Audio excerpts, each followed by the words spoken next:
Most of you guys know about the coronavirus, right? It's a global pandemic, and I think by a month or so, every country in the world is gonna have coronavirus. My city just recently had a positive person for coronavirus, and there's no doubt that that coronavirus is gonna spread like termites. Like, I'm scared for myself and my family. I went to Walmart yesterday with my friend to stock up for our families for like stuff that doesn't go bad, like food that won't go bad, and like cleaning supplies and like extra clothes. And like all the shelves were empty and like everything was gone. There were big lines at the cash out center, and people were like bribing people with money to get the stuff that they need from the other person, and it was just crazy. I can't believe this has actually happened. Just a couple weeks ago, it wasn't even near us, and like me and my friends were like running around outside, like touching each other. Now we're gonna be on lockdown because of this virus. I don't want people to get hurt, and I really don't want this to become the apocalypse, even though it's most likely not gonna, but still, it seems like it. Like, since my school just got closed, nothing feels the same around here anymore. Like, I'm scared. Everything's gone. I can't even control myself at points. Like, I can't sleep at night.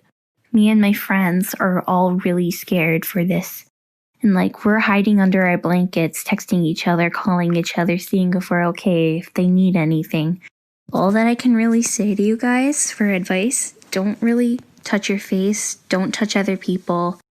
Sanitize more than a daily basis, and I just wish you guys so much luck.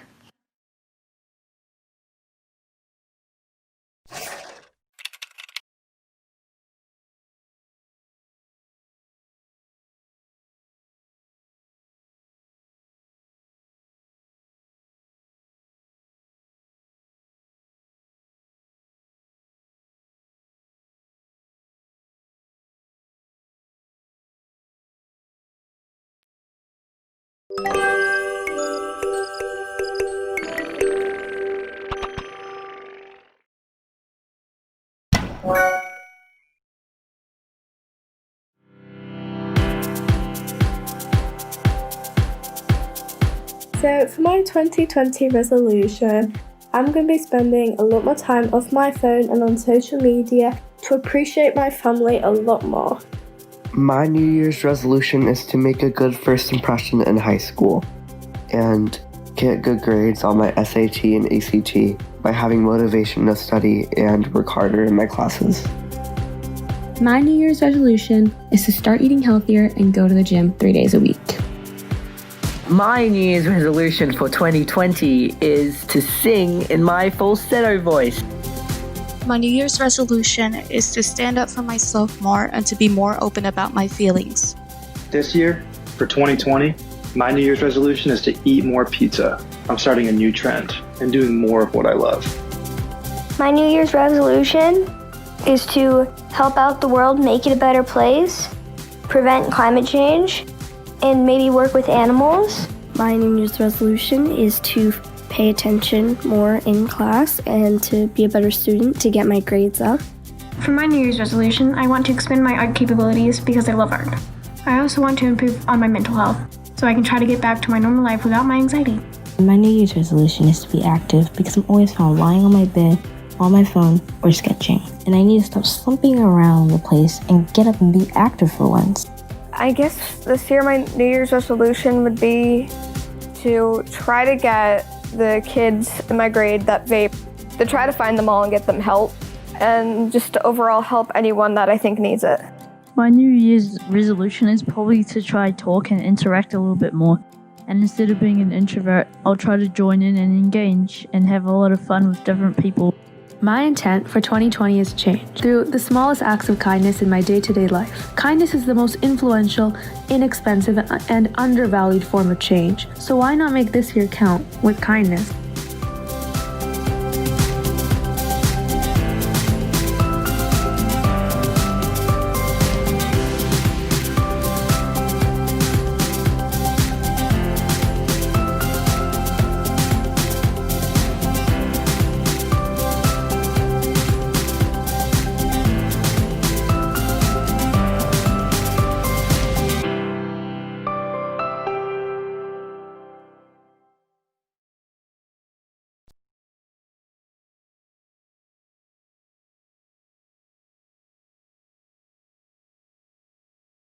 We can't offer much during this time of crisis, but we can offer what we have.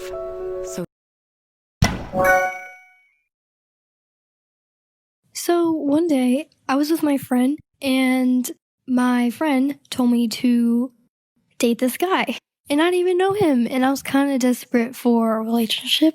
I didn't really think he was cute or anything, but he thought I was when she asked him, and I was just like, you know what, whatever, because I don't have a boyfriend. I want a boyfriend. I thought everything was going well. We went to my friend's house, and she was with her boyfriend, and then I was with him.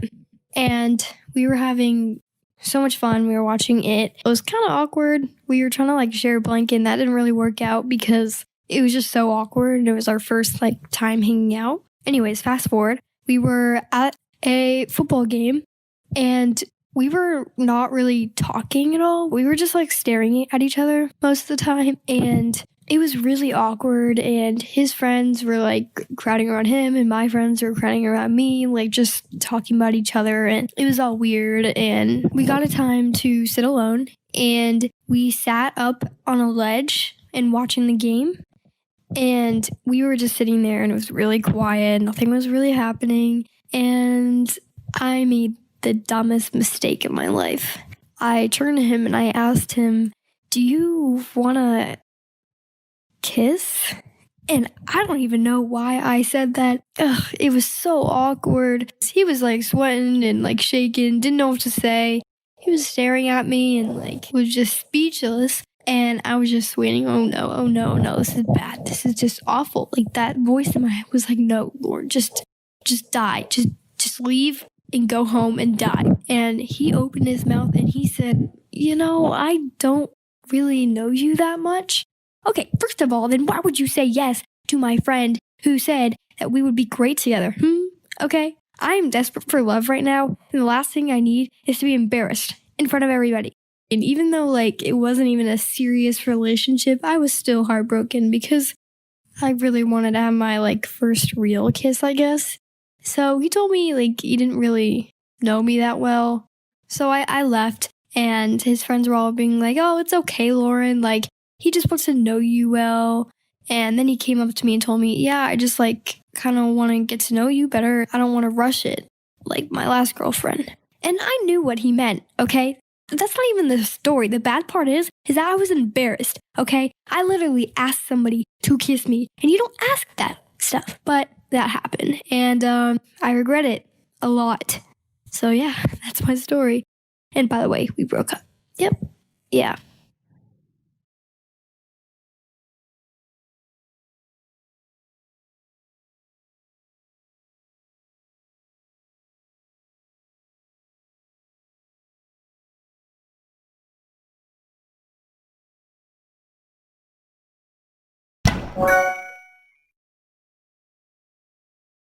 So one day at school, one of my close friends, Megan, came to school looking very ragged.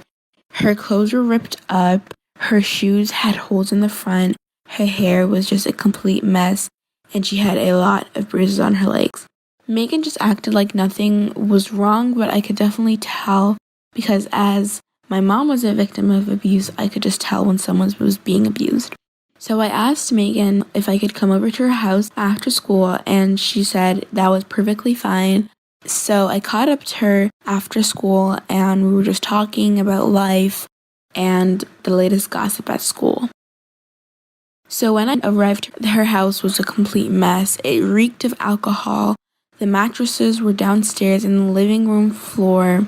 Her siblings were kind of dirty. Her mom looked a mess, and her dad looked very angry. So I told my mom all about it, and she said I should definitely report it to the counselor. So I did so, and Megan went into counseling, and she came out looking very depressed. So the next day she came into school. She looked actually better, and I asked her what was up, and she just kind of walked off and mumbled something, which I didn't really hear. So then she finally told what was going on, and she got put into a care home. I told my mom that she got put into a care home, and my mom liked Megan very much. She was very fond of her. So we looked into fostering Megan. So now Megan is my foster sister, and we are very happy, and I'm very glad that we made this decision because her father was very abusive and her siblings were going through such a tough time. Her siblings are still in care, and we couldn't foster her siblings because we didn't have much space for them. If you notice anything weird about anyone in your school or anyone in general, make sure you report it to someone that could help.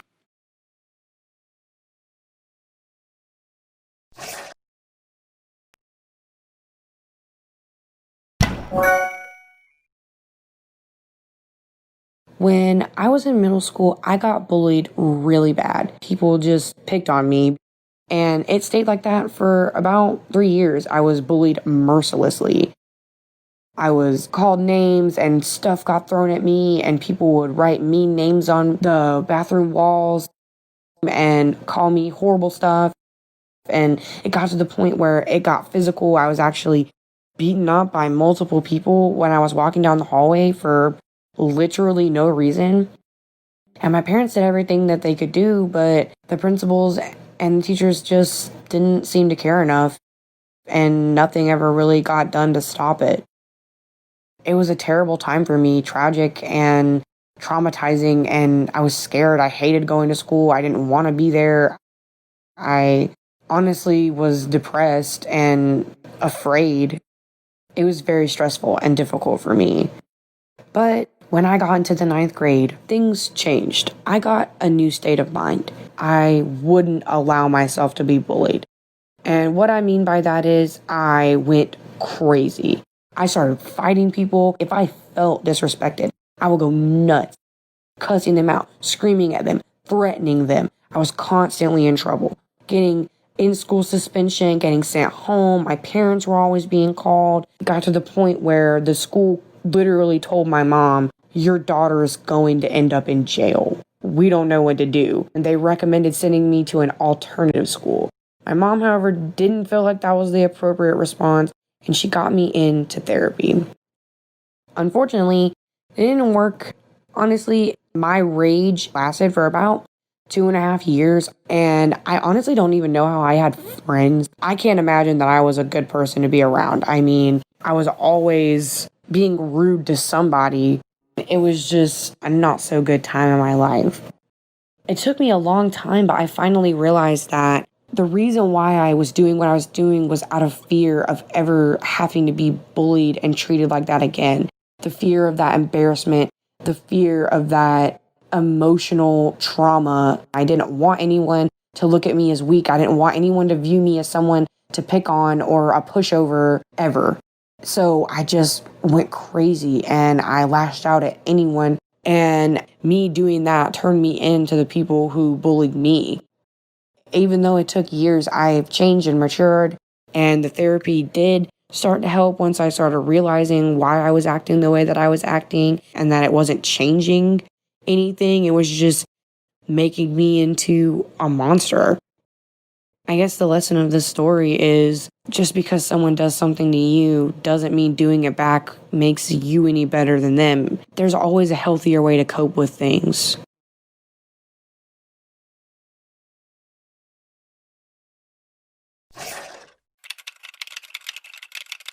Oh my god, and we totally jumped off the cliff and had to...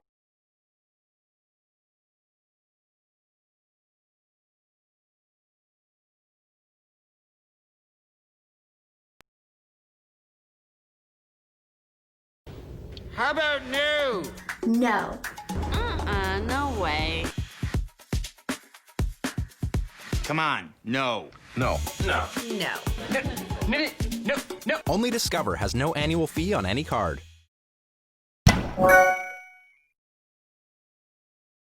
So after my 7th grade year, my really good friend, who we will call Rachel, she got cancer.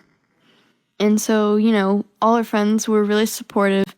And, we threw a bunch of parties for her and we gave her a bunch of gifts to make her feel better. And we would always, raise awareness on social media and, help raise money for her family so they could pay for treatment. And so one of the things that I did with my mom and my dad was we shaved our heads. And she really appreciated it. And the fact that it meant so much to her, I decided to keep my head shaved for the duration of her treatment so that she wouldn't be the only one.